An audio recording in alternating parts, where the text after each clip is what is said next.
राष्ट्रगीताबद्दल माहिती सांगणार आहे. भारताचे राष्ट्रगीत जन गण मन हे आहे. हां राष्ट्रगीत रवींद्रनाथ टागोर यांनी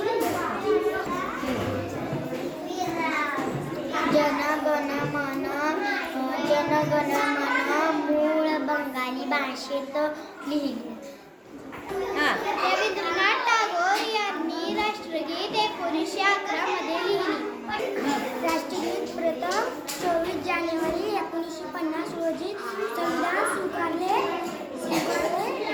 हां राष्ट्रगीत गाण्यासाठी 52 सेकंद वेळ लागतो.